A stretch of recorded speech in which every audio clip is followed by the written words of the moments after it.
Hello everyone, welcome back to my YouTube channel. आज guys हम BEd के first year का लर्निंग एंड टीचिंग का क्वेश्चन पेपर सॉल्व करेंगे।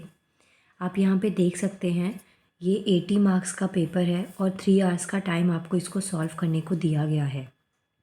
और यहाँ पे आपको एक इंस्ट्रक्शन दे रखी है कि इस पूरे क्वेश्चन पेपर में से टोटल 5 क्वेश्चंस को आपको अटेम्प्ट करना है। और उसके साथ साथ जो आपका क्वेश्चन नंबर 1 है जिसमें कि आपको ऐसे शॉर्ट नोट गिवन होते हैं, ये क्वेश्चन आपका कंपलसरी है। सो स्टार्ट करते हैं फर्स्ट क्वेश्चन से। देखिए, मैं ना हर क्वेश्चन के लिए आपको थोड़ा आइडिया दे दूँगी कि क्या क्या चीज़ें पॉइंट्स आप इसमें आंसर में लिख सकते हैं। बाकी आपको आंसर को अपने वर्ड्स में थोड़ा लिमिट के अकॉर्डिंग लिखना पड़ेगा, जो आपको वर्ड लिमिट गिवन होगी क्वेश्चन में। स्टार्ट करते हैं। फर्स्ट शॉर्ट नोट है नेचर ऑफ टीचिंग। आपसे पूछा गया है जो टीचिंग है ना उसका नेचर क्या होता है, इसके ऊपर शॉर्ट नोट लिखना है। तो देखिए, सबसे पहली चीज़ तो टीचिंग है क्या। एक ऐसी स्पेशलाइज्ड एप्लीकेशन होती है जिसमें नॉलेज होती है, स्किल्स होती हैं और एक यूनिक सर्विस जो है एजुकेशन नीड्स को जो पूरी करते हुए यूनिक सर्विस प्रोवाइड करना, चाहे वो एक इंडिविजुअल हो चाहे सोसाइटी हो। मींस कि जैसे होता है ना कि एक सोशल मैसेज को स्प्रेड कर दिया जाता है, एक अवेयरनेस स्प्रेड करी जाती है। तो ये सब चीज़ें जो है ना वो टीचिंग का एक पार्ट है, जिसमें कि आप किसी को कोई मोरल वैल्यू सिखा पा रहे हैं, जिससे कि आप किसी के बिहेवियर में चेंज ला पा रहे हैं, जिससे कि आपकी जो स्किल्स हैं उसको आप और एनहेंस करके लोगों में उसको स्प्रेड करें। तो ये चीज़ें हमारी टीचिंग के अंदर आती हैं। इसके अलावा जो नेचर ऑफ टीचिंग है ना और जो कैरेक्टरिस्टिक्स हैं वो क्या हो सकती हैं। पहली चीज़ तो ये एक प्रोसेस ऑफ डेवलपमेंट होता है जिसमें लर्निंग को डेवलप किया जाता है। दूसरा, इसकी वजह से बिहेवियर में चेंज आता है। एंड थर्ड वन इज़ कि ये एक ऑब्जर्वेबल और मेजरेबल और मॉडिफेबल बिहेवियर होता है, जिसको कि आप ऑब्ज़र्व कर सकते हैं और आप उसको एनालाइज कर सकते हैं कि ये जो चीज़ें आपने लिखी हैं या जो आप स्प्रेड कर रहे हैं वो किस तरीके से हैं, मतलब वो जो बिहेवियर है वो सही है या नहीं है। इसके अलावा आपके पास में और पॉइंट्स भी आप इसमें लिख सकते हैं, जैसे कि टीचिंग जो भी है ना वो मोरल वैल्यूज़ हमारे बिहेवियर में शो होती हैं। क्योंकि ऐसा होता है कि अगर आप कोई चीज़ अच्छी सीख रहे हैं तो ऑब्वियसली आपका जो बिहेवियर है वो बहुत अच्छा रहेगा सबके साथ ही। आप काफ़ी नई चीज़ें सीखते हैं। लेकिन वहीं अगर आप बहुत नेगेटिव थॉट्स में जा रहे हैं, आप कुछ ऐसे लोगों के साथ रह रहे हैं जो बहुत नेगेटिव बातें करते हैं, तो उसका बिहेवियर भी आपको काफ़ी हद तक चेंज मिलेगा। तो ये चीज़ें आपको नेचर ऑफ टीचिंग में लिखनी है।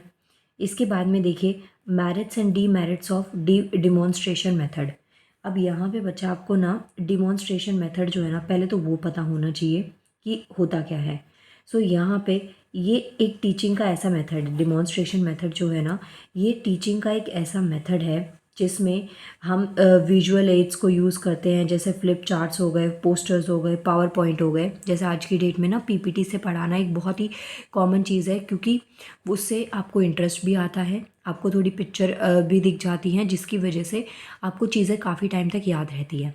सो इसमें पूछा गया है कि ये जो मेथड है ना, जो एडवांस वे ऑफ टीचिंग है जो आज की डेट में हम लोग पढ़ रहे हैं, इसके क्या मेरिट्स और डीमेरिट्स हैं, मतलब कि इसके एडवांटेजेस क्या हैं और इसके डिसएडवांटेजेस क्या हैं। तो ये यहाँ पे आपसे पूछा गया है। तो पहली चीज़ तो आपको एडवांटेजेस पता होने चाहिए। तो एडवांटेज में मतलब कि आपको यहाँ पे इसके फ़ायदे लिखने हैं। सो आप खुद सोचिए, जैसे पिक्चर होगी और ऐसे पिक्टोरियल अरेंजमेंट होता है, तो उससे आपके जो कॉम्प्लेक्स टॉपिक होते हैं, जो प्रिंसिपल्स होते हैं, उनकी अंडरस्टैंडिंग काफ़ी इम्प्रूव हो जाती है। आपको चीज़ें काफ़ी ज़्यादा अच्छे तरीके से समझ आती हैं और बहुत जल्दी समझ आती हैं। दूसरा, जो बच्चे हैं, स्टूडेंट्स हैं, वो अटेंशन बहुत ईज़िली पे करते हैं उन चीज़ों के अकॉर्डिंग, जस्ट बिकॉज़ क्योंकि आपको थोड़ा इंटरेस्टिंग लगता है। फॉर एग्ज़ाम्पल, एक ब्लैक एंड वाइट बुक है, वो पढ़ने में आपको इतना मज़ा नहीं आएगा जितना कि आपको एक कलरफुल पिक्चर, स्टोरीज़ वगैरह पढ़ने में मज़ा आएगा। जैसे आपने छोटे बच्चों की बुक्स देखी होंगी, हमेशा कलरफुल होती हैं ताकि वो पढ़ाई की साइड थोड़ा अट्रैक्ट हो। लेकिन जैसे जैसे आप में लेवल ऑफ सीनियरिटी बढ़ता है, आप हायर एजुकेशंस के लिए अप्लाई करते हुए जाते हैं, तो जितना हायर सेक्शन में आप जाते हैं ना, बुक्स में कलरफुलनेस उतनी ही कम हो जाती है, क्योंकि वो एक ऐसी स्टेज होती है जहाँ पे आप अपनी स्टडी को लेके काफ़ी अवेयर हो चुके होते हैं। आपको उसके मेरिट्स, डीमेरिट्स अच्छे तरीके से समझ आ चुके होते हैं। तो यहाँ पे इतना नहीं डेप्थ में जाना, यहाँ पे बस आपको पहले डिमॉन्स्ट्रेशन मेथड के कुछ एडवांटेजेस बता देने हैं। क्योंकि ये नॉलेज गेन का एक अच्छा प्रोसेस है जो कि हेल्प करता है, एक परमानेंट लर्निंग को बढ़ावा देता है। ऐसे पॉइंट्स आप यहाँ लिख सकते हैं। डीमेरिट्स मतलब कि डिसएडवांटेजेस में क्या होता है कि ये कई बार स्टूडेंट्स के लिए डेंजर भी प्रूफ हो जाता है, जो कि डिसऑनेस्ट होते हैं।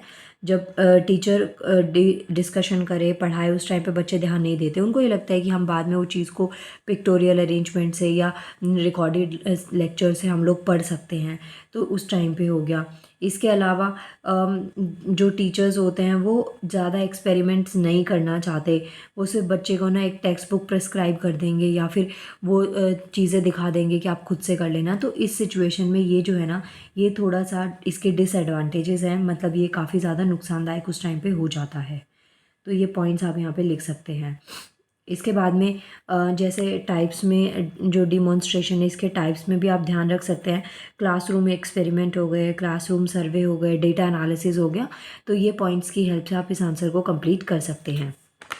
अब यहाँ पे देखिए, जैसे मैंने ना आपको वो बता दिए, 2 शॉर्ट नोट। तो अब यहाँ पे ना ज़रूरी नहीं है कि यहाँ पे ये जो शॉर्ट नोट है यही हर बार आए, कुछ अलग भी आ सकते हैं। बट आपको ये होगा कि हाँ, शॉर्ट नोट आते हैं तो आपके हर एक यूनिट से, जो 4 यूनिट आपको दे रखे हैं उन चारों में से एक में से आएंगे, और आप उसको थोड़ा अपनी तरफ से एक्सप्रेस करके लिख सकते हैं। अब देखिए, नेक्स्ट हमारे पास में टर्म आती है आईसीटी। ये बहुत इम्पॉर्टेंट है। बहुत इम्पॉर्टेंट क्यों है? क्योंकि ये जो है ना, ये कंप्यूटर से रिलेट करता है। क्वेश्चन आ जाता है कि जो आईसीटी है ना, इसके क्या यूजेस हैं, एजुकेशन में क्या यूज़ है। तो सबसे पहले तो आपको आईसीटी की फुल फॉर्म पता होनी चाहिए। Information and communication technology. I stands for information, C for communication and T for technology. So information and communication technology है।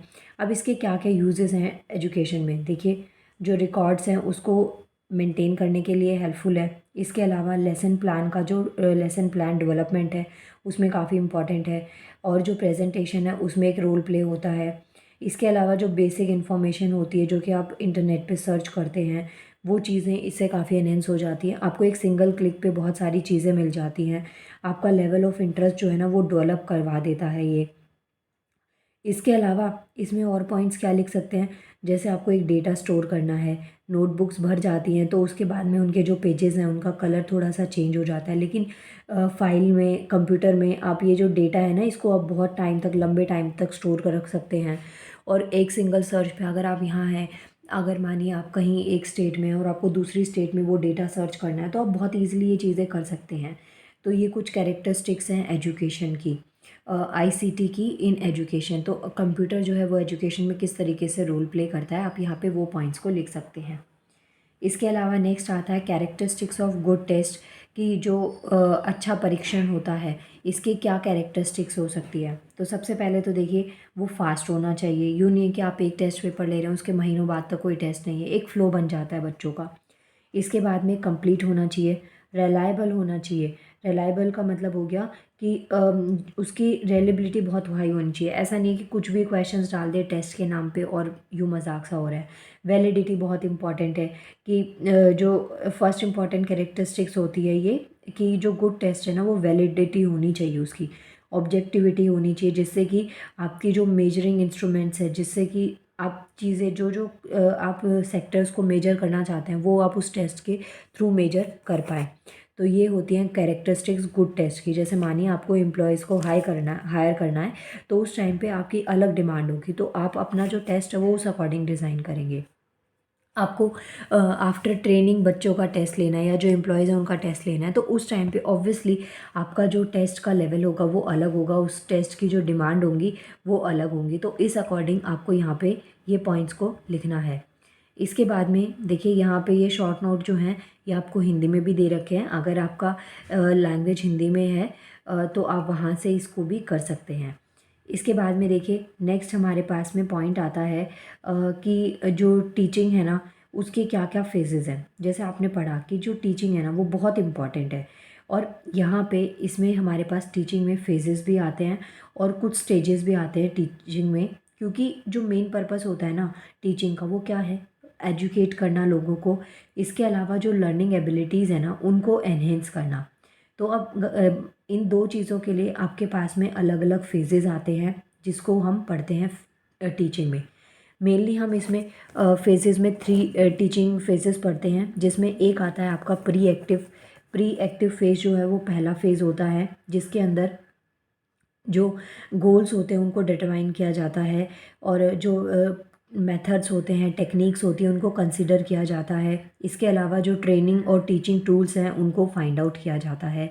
सो ये क्या है, प्री टीचिंग मेथड। जैसे होता है ना प्री प्रिपरेशन कि आपको पढ़ना है तो उससे पहले आपको बुक्स कंटेंट और उस एग्ज़ाम के बारे में क्लैरिटी होनी चाहिए। तो ये चीज़ हमारी प्री टीचिंग के अंदर इन्वॉल्व होती हैं। इसमें आप ये गोल्स कर सकते हैं कि आप जो क्लासेस ले रहे हो उसके क्या गोल्स हैं और किस टाइप का पर्टिकुलर बिहेवियर आपके उस टीचिंग मेथड के लिए ज़रूरी है। कंटेंट को चूज़ करना या सीक्वेंस ऑफ प्रेजेंटेशन की आपको पहले ये चीज़ें पढ़नी है या ये काम करने हैं। इसके अलावा ये सब पॉइंट्स जो होते हैं ये हमारे जो प्री एक्टिव फेज़ है उसके अंदर आता है। इसके अलावा नेक्स्ट फेज़ आता है आपका इंटरएक्टिव फेज़, जो कि सेकंड फेज़ ऑफ टीचिंग होता है। ये जो फर्स्ट फेज़ होता है ना, जिसमें आपने आइडियाज़ को इलैबोरेट किया, एक प्रेजेंटेशन रेडी की, उसको एक्शन में लाना हमारा सेकंड फेज़ होता है, जिसको कि हम इंटरएक्टिव फेज़ कहते हैं। अब ये जो फेज़ होता है, सेकंड फेज़ जो होता है, इसमें हमारा ऑब्जर्वेशन आ गया, किसी चीज़ को जैसे आप इवैल्यूएट कर रहे हैं, ऑब्ज़र्व कर रहे हैं। इसके अलावा डायग्नोसिस आ गया। इसके बाद में नेक्स्ट आता है इसमें रिएक्शन हो गया, कि जो रिस्पॉन्ड होता है ना क्वेरीज़ का, एग्ज़ामिन किया आपने, एजुकेटर्स के थ्रू आपने उसको एग्ज़ामिन करवाया, तो ये पॉइंट्स आप यहाँ पे लिख सकते हैं। और लास्ट आता है आपका पोस्ट। प्री जो है वो सबसे पहला हो गया और पोस्ट एक्टिव फेज़ जो है वो लास्ट है, थर्ड फेज़ ऑफ एक्टिव होता है, थर्ड फेज़ ऑफ टीचिंग होता है, जिसमें क्विज़ेस हो गए, असेसमेंट्स हो गए, एजुकेशनल सेटिंग्स हो गई। तो ये पॉइंट्स जो होते हैं ये जितनी भी इवैल्यूएशन एक्टिविटीज़ होती है उसको मॉनिटर करने के लिए हम इसका यूज़ करते हैं। और जैसे कोई टीचिंग मेथड आप फॉलो करते हुए आ रहे हैं बट नहीं, आपने देखा कि वो जो है वो सही नहीं है, वो मेथड में थोड़ी लैकनेस है, वो सब स्टूडेंट्स के लिए या इंडिविजुअल के लिए थोड़ा प्रॉब्लमेटिक है, तो उस टाइम पे आपने उसको क्या कर दिया, चेंज कर दिया। तो ये पॉइंट्स आप यहाँ पे लिख सकते हैं कि जो फेजेज़ हैं वो 3 फेजेज़ हो गए हैं आपके, तीनों फेजेज़ आपको यहाँ पे डिटेल में एक्सप्लेन करने हैं। नेक्स्ट आता है हमारे पास में what are the different levels of teaching, how does teaching operate at this level. तो डिफरेंट लेवल ऑफ टीचिंग में क्या क्या लिख सकते हैं, जैसे मेमोरी लेवल हो गया। उसके अलावा जहाँ पे जो मेमोरी लेवल है पहले तो वो थोड़ा डिफ़ाइन कर देंगे कि जहाँ पे थॉटलेस टीचिंग होती है उससे ये बिलोंग करता है। और अंडरस्टैंडिंग लेवल हो गया जहाँ पे थॉटफुल टीचिंग होती है, आप चीज़ों को समझ के फिर पढ़ा पा रहे हैं। इसके अलावा जो रिफ्लेक्टिव लेवल होता है वो अपर थॉटफुल लेवल होता है। तो इस तरीके से हमारे पास में 3 मेन लेवल होते हैं जिसमें हम मेमोरी लेवल पढ़ते हैं। इसके अलावा अंडरस्टैंडिंग लेवल हो गया और रिफ्लेक्टिव लेवल हो गया। तो ये 3 लेवल्स को आपको डिफ़ाइन करना है। इसके बाद में गाइस नेक्स्ट हमारे पास में क्वेश्चन आता है यूनिट 2 में, कि यहाँ पे आपसे पूछा गया है यूनिट 2 का, ये बिल्कुल स्टार्टिंग का क्वेश्चन है कि कंसेप्ट क्या होता है, what do you mean by concept. Concept आपको पहले बताना है, प्रत्यय जो होता है वो क्या होता है। तो अब यहाँ पे देखिए, आप ना अगर आपको ये नहीं भी आता तो भी आप थोड़ा सा एक्सप्लेन कर सकते हैं कि कंसेप्ट क्या होता है। कंसेप्ट में आप क्या क्या पॉइंट्स को लिख सकते हैं। तो देखिए स्टार्ट करते हैं सबसे पहले कि कंसेप्ट क्या है। इसमें आप क्या पॉइंट्स लिख सकते हैं कि कोई एक आइडिया है या एक बेसिक प्रिंसिपल है, तो वो चीज़ किस में आती है, कंसेप्ट में होती है। कंसेप्ट को डिफ़ाइन कैसे करेंगे कि आप मान लीजिए आप कोई चीज़ स्टार्ट करना चाहते हैं तो उसके लिए ना आपको एक कंसेप्ट चाहिए होता है। कंसेप्ट क्या है, एक आइडिया है, एक थॉट प्रोसेस है जो आप इन्वॉल्व कर रहे हैं।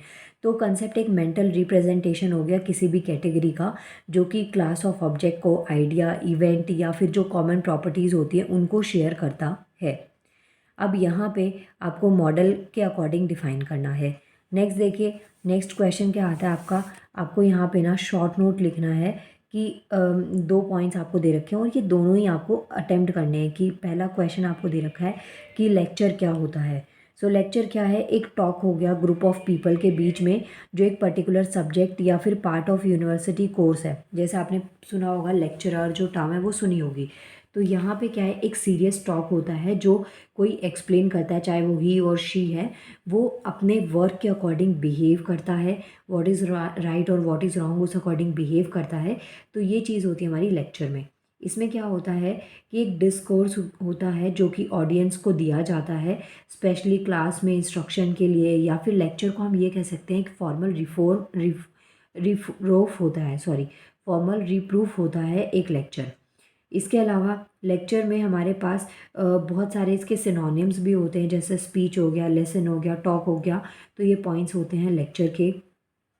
अब ये क्या है, एक फॉर्मल टॉक है ग्रुप ऑफ पीपल्स के बीच में, ग्रुप ऑफ पीपल के बीच में, तो ये आपको ध्यान रखना है। जो लेक्चर है उसके हमारे पास 4 टाइप्स हो सकते हैं, सेमी फॉर्मल हो सकता है, प्रॉब्लम सॉल्विंग हो सकता है, चॉक और टॉक लेक्चर हो सकता है। इसके बाद में नेक्स्ट हमारे पास में क्वेश्चन आता है टीम टीचिंग। अब देखिए टीम टीचिंग जो है ना, ये क्या है कि टीम आपको हो गया, डिफाइन करेंगे आप, समूह होता है जिसमें को टीचर्स होते हैं, जो कि डिवीजन ऑफ लेबर होता है between the educators, plan organisers. तो इनके बीच में इसे हम टीम टीचिंग कहते हैं, जहाँ पे ग्रुप ऑफ 2 और मोर टीचर्स जो हैं वो एक साथ काम करके एक प्लान करते हैं, उसको कंडक्ट करते हैं, और फिर लर्निंग एक्टिविटीज़ में उसको इवेलुएट किया जाता है। तो ये पॉइंट्स आपको यहाँ पे लिखने हैं। इसके बाद में बच्चा नेक्स्ट हमारे पास जो क्वेश्चन है वो आता है आपका यहाँ पे यूनिट 3 से। अब यहाँ पे देखिए ई लर्निंग, इससे ना हम सब लोग आज की डेट में बहुत फेमिलियर होंगे। ई लर्निंग का मतलब क्या हो गया, इलेक्ट्रॉनिक लर्निंग। इलेक्ट्रॉनिक लर्निंग जो है जिसमें हम आज की डेट में टेक्नोलॉजी पे डिपेंड है। जैसे आप यूट्यूब से पढ़ाई करते हैं, ये वीडियोस मेरी आपको यूट्यूब की हेल्प से मिल रही हैं। इसके अलावा बहुत सारे हमें ऑनलाइन प्लेटफॉर्म्स प्रोवाइड होते हैं जिसमें कि हमें कंप्यूटर, टैबलेट या फिर स्मार्टफोन की ज़रूरत होती है। इंटरनेट से कनेक्ट करके हम इसके हेल्प से जो ई लर्निंग है वो कर पाते हैं। इसके अलावा देखिए इसके बहुत सारे एडवांटेज हैं। आपको एक सिंगल क्लिक पे बहुत सारी चीज़ें मिल जाती हैं। दूर दराज रिमोट एरियाज़ में अगर आप हैं तो वो वहाँ पे आपको इसकी लिमिटेशंस देखने को मिलेंगी। लिमिटेशंस का मतलब है कि कहाँ जाके जो ई लर्निंग है वो थोड़ा स्टॉप हो जाती है। अगर आपके पास अच्छा नेट कनेक्शन नहीं है, मानिए आपकी क्लास है, आप अच्छा नेट कनेक्शन नहीं है, उस टाइम पे आपका वाईफाई या जो आपका फ़ोन का डेटा है वो थोड़ा एरर कर रहा है, तो आप नहीं कर सकते। तो ये पॉइंट्स हमारे लिमिटेशन में आ जाते हैं। आप ऐसी फैमिली से बिलोंग कर रहे हैं जहाँ पे आप स्मार्टफोन को या इनको अफोर्ड नहीं कर सकते, तो वो चीज़ें आपकी इसमें पॉइंट्स आप लिख सकते हैं कि ये जो है ना, ये लिमिटेशंस है। तो यहाँ पे ये पॉइंट्स आप यहाँ पे मेंशन कर सकते हैं। बाकी एडवांटेजेस इसके बहुत सारे हैं, आपको सिंगल क्लिक पे और कम फीस में बहुत सारी चीज़ें मिल जाती हैं। ये सब पॉइंट्स आप यहाँ पे लिख सकते हैं। इसके बाद में नेक्स्ट हमारा क्वेश्चन आता है इंटरैक्शन एनालिसिस। तो इंटरैक्शन एनालिसिस क्या है, एक सिस्टमेटिक रिसर्च टेक्निक होती है जो कि रिलायबल होती है। जैसे आपने बिहेवियर या फिर मेकिंग वैलिड को आपने समझना चाहा, जहाँ पे हमारे पास में डेटा होता है एक कॉन्टेक्स्ट के लिए, एक ऑब्जर्वेशन अकर्ड होती है। तो ये चीज़ हमारे पास इंटरैक्शन एनालिसिस होती है, जो एक ऐसा प्रोसेस ऑफ इनकोडिंग और डिकोडिंग पैटर्न ऑफ इंटरैक्शन का, जिसके अंदर कम्युनिकेटर और रिसीवर दोनों होते हैं। तो उनको अच्छे तरीके से दोनों में जो मिसकम्युनिकेशन है उसको दूर किया जाए। तो ये पॉइंट्स आते हैं हमारे पास, और जो डेटा है उसको एक यूज़फुल वे में अरेंज किया जाता है जो कि बिहेवियर और इंटरैक्शन को एनालाइज करने में हेल्प करता है।